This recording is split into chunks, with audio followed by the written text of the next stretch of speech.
The BVLGARI Aluminum VGT is a car that was initially released into Gran Turismo in the February 2024 update, but only if you had purchased a $4,000 limited edition watch. For the rest of us, we had to wait an additional month for the March update. And although VGT cars can be polarizing, this one actually works pretty well. I do have an affinity for open top cars because I play in VR, and I've noticed I enjoy driving this as well as the Suzuki VGT, and I'm completely enamored with Honda's 2 and 4. So there's a little bit of, you know, bias on my part where I like the open top roadsters and things like that. But that being said, this car actually handles pretty nicely.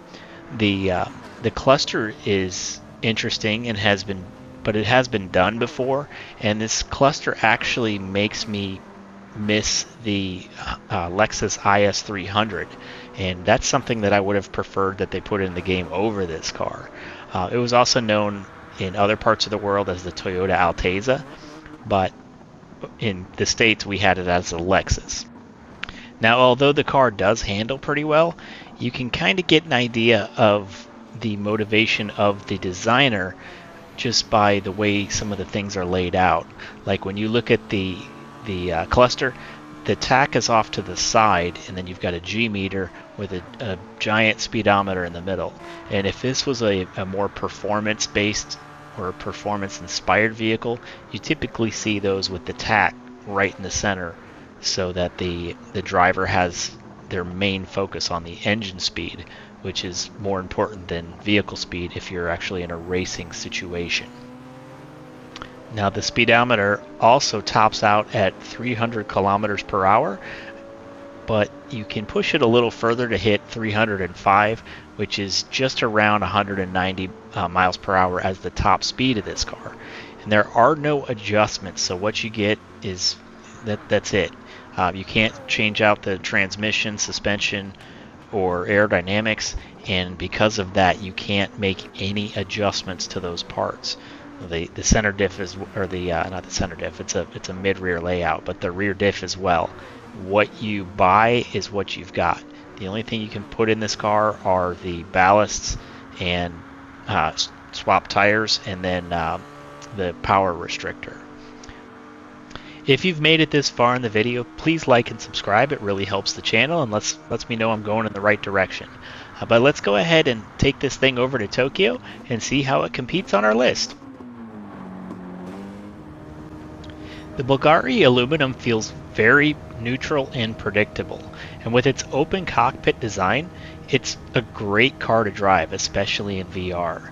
There are no performance parts available, so the only thing you're going to end up buying are the tires for the different series, the restrictor to reduce power, and the ballast to add weight. And that's just to allow you to meet the different performance points criteria.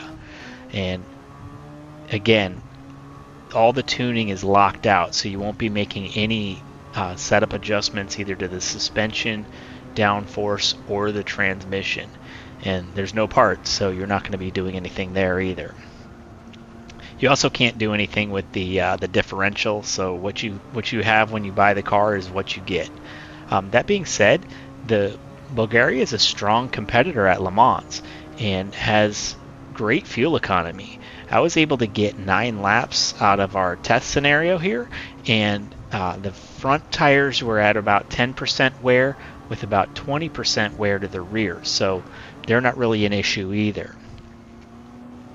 The soft race tires puts the car just over 700 performance points, so you're going to end up using the mediums at Le Mans unless you want to use power restrictors.